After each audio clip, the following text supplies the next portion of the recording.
Hi friends, welcome back for DElEd classes. तो अभी जो हमारा चल रहा था डीएलएड फर्स्ट ईयर 2022-24 के सेशन के लिए जो हमारा क्लास चल रहा था, उसमें जो हमने F1 पेपर जो है कंप्लीट हो चुका है। आज हम F2 के बारे में पढ़ेंगे, बाल और विकास के बारे में। उसका बचपन और बाल विकास में हम उसका पहले सिलेबस देख लेंगे, फिर उसके बाद क्लास स्टार्ट होगी। तो पहले क्लास स्टार्ट होने से पहले मैं एक बात बता दूँ कि जो हमारे जितने भी जो हमारे डीएलएड फर्स्ट ईयर कर रहे हैं, वो भी 2022-24 के सेशन वालों के लिए, तो उनकी आवश्यक सूचना है कि आप लोगों का जो है 2 फरवरी से लेके 13 फरवरी तक जो है सो रजिस्ट्रेशन फॉर्म भरे जाएंगे। और ये फॉर्म ऑनलाइन ही आपको कॉलेज पे जाके भरना होगा।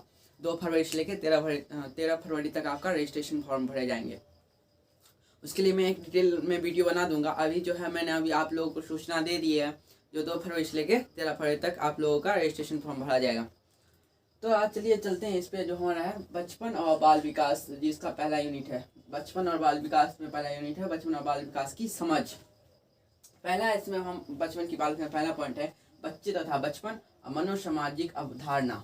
क्या है इसमें? बच्चे तथा बचपन और मनोसामाजिक अवधारणा। बच्चे के बारे में पढ़ना है, बचपन का। पिछले जितने भी लोग हैं, चाहे डीएलएड या बीएड कर रहे हैं, अगर टीचर बन रहे तो आपको क्या है, बच्चे के इर्द गिर्द ही घूमना है। जैसे बच्चे था बचपन का, हमने इससे पहले वाले वीडियो में हमारा F1 पेपर था उसमें भी पढ़ लिया था, लेकिन इसमें भी है सब जो है, सब यूनिट सब एक सबसे जो रिलेटेड है क्वेश्चन और टॉपिक सब भी। तो इसमें जो थोड़ा कुछ चेंज रहता है, बाकी वही रहता है। बचपन और बाल विकास की समझ में पहला पॉइंट है बचपन था बचपन मनोसामाजिक अवधारणा। उसके बाद है बचपन को प्रभावित करने वाले मनोसामाजिक कार्य। बचपन को कोई प्रभावित करता है ना, जो हमारे जैसे कार्य जैसा माहौल देते हैं बच्चों बचपन में बच्चों को, वैसा बच्चा बनेगा। तो यही सब में जो क्या उसको प्रभावित करेगा बचपन, जो उनके बचपन में जो कारक होंगे उसके बारे में पढ़ना है। उसके बाद बाल विकास के बारे में, उनकी अवधारणा, उसके विकास की विविध आयाम को उसको प्रभावित करने वाले, बाल विकास को प्रभावित करने वाले कारक।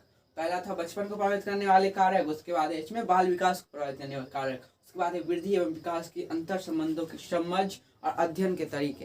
और क्या है, वृद्धि और विकास में जो अंतर संबंध की समझ और अध्ययन के तरीके। इसमें देखिए ये जो पॉइंट है ये इंपॉर्टेंट है, क्योंकि एग्जाम में पूछा जा चुका है। जो वृद्धि और विकास में अंतर बताइए। वृद्धि और विकास एक नहीं होते हैं, ये जो है अलग अलग होते हैं। वृद्धि जो है सो एक समय पे रुक जाती है, लेकिन विकास हमेशा चलता ही रहता है। विकास कभी रुकता नहीं है। वृद्धि देखिए, बच्चा का अगर साइज बढ़ रहा है तो उसे विकास नहीं, उसे वृद्धि कहेंगे, क्योंकि साइज जो है एक समय आता है ऐसा जहाँ पे वो साइज बढ़ना रुक जाता है, किसी का भी साइज, तो उसमें विकास नहीं होता, उस साइज को बोलते हैं, साइज में वृद्धि होता है।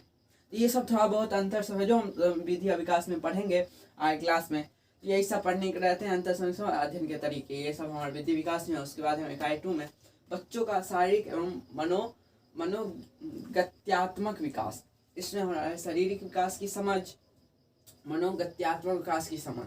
इसमें हमारा शारीरिक विकास है, मनोगत्यात्मक साइकोलॉजिकल विकास सब बच्चे में कैसे होते हैं वो सब पढ़ना है। बच्चों की शारीरिक एवं मनोगत्यात्मक विकास के बारे में पढ़ना है। बच्चों के शारीरिक मनोगत्यात्मक विकास की समझ दोनों के बारे में पढ़ना है। इसमें अलग अलग, फिर इसमें दोनों सेम करके पढ़ना है। उसके बाद थर्ड यूनिट है बच्चों में सृजनात्मक क्रिएटिविटी की अवधारणा, बच्चों के संदर्भ में विशेष महत्व, इनके बारे में पढ़ना है। फिर उसके बाद सेकेंड पॉइंट है इसका बच्चों में सृजनात्मक विकास हेतु विविध तरीके। बच्चों में जहाँ सृजनात्मक विकास होते हैं, क्रिएटिव विकास कैसे होते हैं, उसके विविध तरीके पढ़ेंगे और कैसे करना चाहिए वो भी। उसके बाद हमें सृजनात्मक प्रभावित करने वाले कारक, जो बच्चों में जो सृजनात्मक विकास होता है उसको जो प्रभावित करने वाले कारक होते हैं उसके बारे में हम पढ़ेंगे। उसके बाद इकाई 4 में है खेल और बाल विकास। खेल से आशय, मतलब खेल से आशय यानी खेलना ऐसा नहीं खेलना जो अवधारणा, विशेषता बच्चों के विकास के अंदर महत्व, मतलब खेल से जो बच्चों का विकास हो, उस टाइप के खेल के बारे में, कैसे होते हैं, कैसे खेलना चाहिए बच्चों को, कैसे विकास हो उस तरह का खेल। और बच्चों में खेल विविध प्रकार के संदर्भ, बच्चों के खेल में विविध प्रकार के संदर्भ के बारे में हम पढ़ेंगे। अब बच्चों के विविध खेल सीखने सिखाने के माध्यम के रूप में पढ़ेंगे। अब बच्चों के जो प्रत्येक जो हमारे खेल हैं उसके सीखने सिखाने के माध्यम क्या होना चाहिए, मतलब खेल के माध्यम से हम कैसे बच्चों को सिखाएंगे कुछ, उसके बारे में हम पढ़ेंगे। उसके बाद हमें बच्चों और व्यक्तित्व के विकास। लास्ट हमारा पॉइंट ये इंपॉर्टेंट है। इसमें देखिए एक नंबर का एग्जाम में आएगा और इसका जो 2 से 3 नंबर का आता है, ये इस यूनिट से फिक्स रहता है 1 नंबर। इससे क्या है 2-3, क्योंकि इसमें हमारे सिद्धांत सब है वही डायरेक्ट पूछ लेता है। एरिक्सन का सिद्धांत है, उसका जॉन बल्बी का सिद्धांत है, और ऐसे जीन पियाजे सबके, कहलवर्ग सबके सिद्धांत पूछ देता है डायरेक्ट। ये जो क्या है इसमें, इस जो हमारा पेपर F1 में ये इम्पोर्टेंट टॉपिक है, इम्पोर्टेंट यूनिट है। इसमें का पहला पॉइंट जो है व्यक्तित्व विकास के विविध आयाम, उसके यानी व्यक्तित्व के विकास के विविध आयाम, क्या क्या व्यक्ति का विकास होना चाहिए, व्यक्तित्व यहाँ पर्सनल बच्चों में जो विकास होता है उसके विविध आयाम पढ़ना है। और उसके बाद एरिक्सन के सिद्धांत के विशेष, इसमें जो है एरिक्सन का जो सिद्धांत है उसमें विशेष संदर्भ के बारे में पढ़ना है। और दूसरा पॉइंट है बच्चों में भावनात्मक संवेगात्मक विकास का पहलू, बच्चों में जो है भावनात्मक संवेगात्मक जो है हमारा उसके पहलू पढ़ना है, जना जॉन बॉल्बी का सिद्धांत एवं अन्य विचार।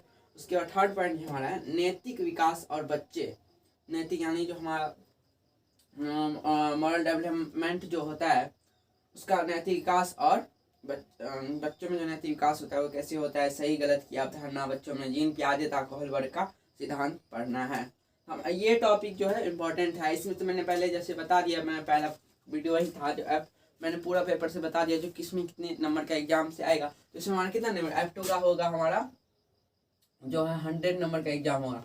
F1 से लेके F4 तक जो हमारा 100 नंबर का एग्जाम होता है, जिसमें हमारा 70 नंबर का रिटर्न एग्जाम होता है, 30 नंबर हमें कॉलेज से मिलता है, 30 नंबर हमारे जो प्रैक्टिकल प्रोजेक्ट वर्क होगा उससे कॉलेज मिलेगा। इसमें वही होगा 70 नंबर का total exam, total return exam होगा और 30 नंबर का आपको कॉलेज से मिलेगा। तो चलिए चलते हैं, आज जो हमने जो है सिलेबस के बारे में जान लिया है। अगर आपको कहीं भी दिक्कत हो तो हमें कमेंट सेक्शन में कमेंट कर दिएगा, हम वहाँ पे हम आपको जो है परेशानी दूर करने की कोशिश करेंगे। तो चलिए चलते हैं, मिलते हैं नेक्स्ट वीडियो में। Bye, stay tuned.